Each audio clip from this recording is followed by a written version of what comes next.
আসসালামু আলাইকুম ইব্রান, আমি টেড উইথ তানভীরের পক্ষ থেকে আমি তানভীর আপনাদের সবাইকে আমার নতুন ভিডিওতে স্বাগত জানাচ্ছি। আমি আজকে আপনাদেরকে 13ই আগস্টের মার্কেট নিয়ে কিছু আলোচনা করব এবং আরও কিছু গুরুত্বপূর্ণ বিষয় নিয়ে আলোচনা করব। এর পাশাপাশি আমি কয়েকটি শেয়ার নিয়ে আলোচনা করব যেগুলো ভবিষ্যতে ভালো হতে চলেছে। তো আশা করি আমার নতুন ভিডিওটি আপনাদের সবারই উপকারে আসবে। যদি আমার ভিডিওটি ভালো লেগে থাকে এবং সামান্য উপকারে আসে তাহলে অবশ্যই আমার চ্যানেলটি সাবস্ক্রাইব করে দিবেন। তাহলে চলুন কথা না বাড়িয়ে আমার নতুন ভিডিওতে যাওয়া যাক। আজকে মার্কেট থেকে দেখা যাচ্ছে যে মার্কেটে 3টি সূচকই পতন ঘটেছে। আজকে লেনদেনেও অনেকাংশে কমে গিয়েছে। আজকে মাত্র মার্কেটে 1014 কোটি টাকার কিছু বেশি লেনদেন হয়েছে।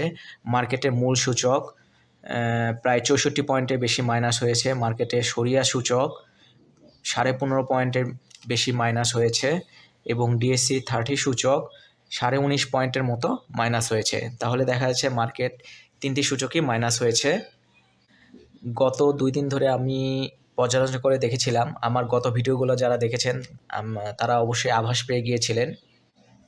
গত পরশুদিন মার্কেট প্রায় 200 পয়েন্টের মাইনাস হয়ে পরে পজিটিভ হিসেবে মার্কেটটি শেষ করেছিল। তার মানে বোঝা যাচ্ছিল যে মার্কেটে নেগেটিভ ভাব আসতে চলেছে। তো গতকালকে মার্কেটটি আর পজিটিভনেস ধরে রাখতে পারেনি। মার্কেট মাইনাস ছিল, অনেকাংশে মাইনাস ছিল। আজকেও মার্কেটটি নিজেকে ধরে রাখতে পারে নাই, নেগেটিভ হিসেবে মাইনাস হিসেবে শেষ করেছে মার্কেট। আমি আমার গত 2 ভিডিওতে বলেছি, আজকেও বলছি, এই পতনের ধারা আরও হয়তো 2-1 দিন থাকতে পারে। তবে আপনাদের কারোরই টেনশন করা বেশি জরুরি নেই, টেনশন করার কোনো দরকার নেই। এটি কারেকশনে বলতে পারেন, পতনও বলতে পারেন। এটি সামান্য কয়েকদিনের জন্য স্থায়ী থাকতে পারে। এর পরবর্তীতে 2-3 দিন পরই মার্কেট আবার চাঙ্গা ভাব দেখা দেবে। সো এখানে ভয় পাওয়ার কিছু নেই। মার্কেটটা স্বাভাবিক গতিতেই চলছে, মার্কেট স্বাভাবিকভাবেই পতন করছে। কয়েকদিন আপট্রেন্ডের পরে যদি মার্কেট কিছুটা কারেকশন না নেয় তাহলে সেই আপট্রেন্ডটা বেশি দিন স্থায়ী হয় না। আওয়ামী লীগ সরকার পতনের পরে মার্কেট 3 দিন আপট্রেন্ডে ছিল এবং গত 2 দিন ধরে ডাউন ট্রেন্ডে আছে। কিছুটা কারেকশন হয়েছে। এই কারেকশনটা মার্কেটের জন্য অনেক ভালো একটা দিক। এই কারেকশনের জন্য আশা করা যাচ্ছে যে মার্কেটটি যেই আপট্রেন্ড ধরেছে সেটি আরও বিশাল পরিমাণে বিনিয়োগকারীদের খুশি করবে।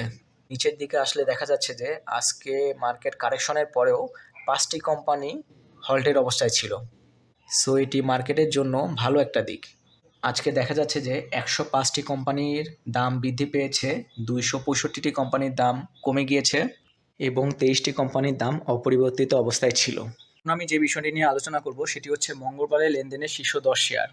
এই নিউজে বলা হয়েছে যে এই কোম্পানিগুলো আজকে লেনদেনের শীর্ষ 10-এ ছিল সেগুলো হলো BRAC bank, square pharma, Unilever, Renata, IFIC bank, AB bank, Techno Drugs, Robi, City bank এবং অগ্নি সিস্টেম। এখানে দেখা যাচ্ছে যে লেনদেনের শীর্ষে থাকা ব্যাংকিং সেক্টর এবং ফার্মাসিউটিক্যাল সেক্টরগুলো ভালোই করেছে। এখন আমি যে নিউজটি নিয়ে আলোচনা করব সেটি হচ্ছে মঙ্গলবার দর বৃদ্ধির শীর্ষ 10 শেয়ার। এই নিউজে বলা হয়েছে আজকে দর বৃদ্ধির যে শীর্ষ 10 শেয়ারের মধ্যে ছিল এগুলো হচ্ছে national life insurance, Islamic finance, Muzaffar Hossain spinning mills, Saiham cotton, Saiham textile, Heidelberg, Progoti life insurance, SK Trims, B bank এবং কুইন্স আউট টেক্সটাইলস। এখানে দেখা যাচ্ছে যে দর বৃদ্ধির শীর্ষে থাকা শেয়ারগুলো অধিকাংশই টেক্সটাইল সেক্টরের। এখন আমি যে নিউজটি নিয়ে আলোচনা করবো সেটি হচ্ছে মঙ্গলবারের দর পতনের শীর্ষ 10 শেয়ার।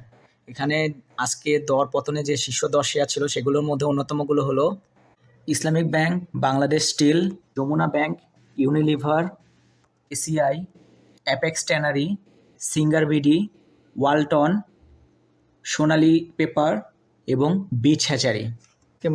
আজকে মূলত বলা যায় যে এই শেয়ারগুলোর জন্যই মূলত বেশি পরিমাণে শেয়ারের পতন ঘটেছে বা মার্কেটের পতন ঘটেছে। এখন আমি যে নিউজটি নিয়ে কথা বলবো সেটি হচ্ছে শেয়ার বাজারে 786 পয়েন্টের বিপরীতে 147 পয়েন্টের সংশোধন। এইখানে বলা হয়েছে যে আওয়ামী লীগ সরকারের পতনের পরবর্তী 4 কর্মদিবসে টোটাল 786 পয়েন্ট আপ হয়েছিল। এর বিপরীতে গত 2 দিনে অর্থাৎ গতকাল এবং আজকে টোটাল 147 পয়েন্ট মাইনাস হয়েছে।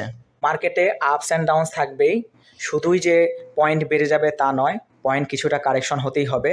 পয়েন্ট কারেকশন না হলে মার্কেট ভালো পজিশনে যেতে পারবে না। 786 পয়েন্টের বিপরীতে 147 পয়েন্ট হারিয়েছে মার্কেট। এটি মোটামুটি ভালোই বলা যায়। হয়তো এই কারেকশন আরও 2-1 দিন থাকতে পারে। যত কারেকশন হবে তত মার্কেটের পজিশন আরও ভালো হবে। আমাদের কারো ভয় পাওয়ার কোনো প্রয়োজন নাই, মার্কেট ভালো হবে ইনশাল্লাহ। এখন আমি যে নিউজটি নিয়ে আলোচনা করব সেটি হচ্ছে ব্লকে 6 কোম্পানি বড় লেনদেন। এখানে বলা হয়েছে যে আজকে ব্লক মার্কেটে সান লাইফ ইন্স্যুরেন্স, সিটি ব্যাংক, প্রগতি life insurance, square Pharma, ICB Islamic bank এবং অগ্নি সিস্টেম, এই 6 কোম্পানির শেয়ার ব্লক মার্কেটে অনেক পরিমাণে লেনদেন হয়েছে। আপনারা চাইলে এই 6টি কোম্পানির শেয়ারের দিকে নজর রাখতে পারেন। এখন আমি পরবর্তীতে যে নিউজটি নিয়ে আলোচনা করব সেটি হচ্ছে বিএসইসির নতুন চেয়ারম্যান হলেন ডক্টর মাসরুর রিয়াজ। আওয়ামী লীগ সরকারের পতনের পরে শিবলির দুর্নীতির কারণে তাকে পদত্যাগ করতে বাধ্য করা হয়। আমাদের মার্কেটের মূলত শেষ করার পিছনে শিবলির হাত সবচেয়ে বেশি ছিল। তার পরিবর্তে এখন বর্তমানে চেয়ারম্যান হয়েছেন মাসরুর রিয়াজ। আশা করা যাচ্ছে যে তার হাত ধরেই শেয়ার মার্কেট এক নতুন উচ্চতায় উদ্দীপিত হবে। এখন আমি 4টি শেয়ার নিয়ে আলোচনা করব যেগুলোর কিছুদিনের মধ্যে বা 2-1 মাসের মধ্যে খুব ভালো একটা পজিশনে যেতে চলেছে।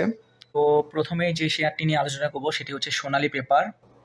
এটিকে 246 টাকা 80 পয়সায় লেনদেন হয়েছে।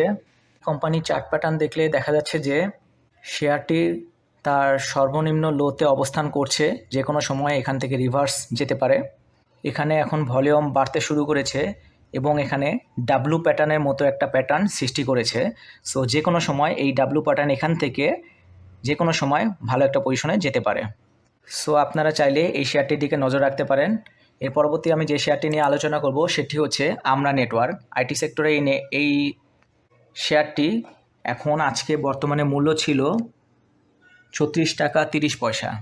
কোম্পানির শেয়ারও এর হিস্ট্রিক্যাল লোয়ের কাছাকাছি অবস্থান করছে। সো এটিও যে কোনো সময় রিভার্স টার্ন নিতে পারে। এর পি রেশিও 10-এর কিছু বেশি, ইপিএস 3.5-এর কিছু বেশি, ন্যাভ 1.05। মোটামুটি বলা যায় যে আইটি সেক্টরের এই শেয়ারটি মোটামুটি ভালো একটা পজিশনে আছে। অনেক দিন ধরে এটি কারেকশন মুডে আছে। সো এখন যে কোনো সময় রিভার্সাল যেতে পারে। এর পরবর্তী আমি যে শেয়ারটি নিয়ে আলোচনা করব সেটি হচ্ছে আইটি সেক্টরের আইটি শেয়ার জেনেক্সিল বা জেনেক্স ইনফোসিস।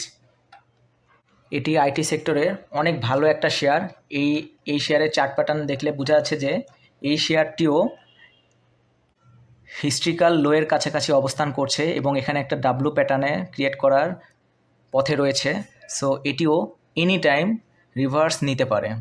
এটি বর্তমান বিপিএস আছে 3.32।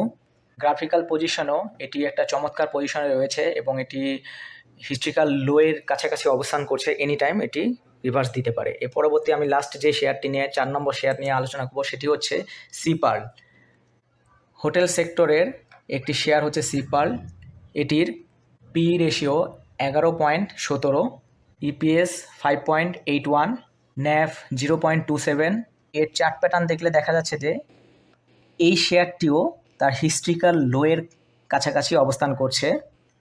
চাইলে এই 4টি শেয়ারের দিকে নজর রাখতে পারেন এবং চাইলে এখনই এই শেয়ার 4টির যে কোনো একটিতে বা সবগুলোতেই আপনি আপনার মনের মতো ইনভেস্ট করে রাখতে পারেন। এই 4টি শেয়ারই তার হিস্ট্রিক্যাল লোয়ে কাছাকাছি অবস্থান করছে। সো এনি টাইম এখান থেকে রিভার্স নিতে পারে।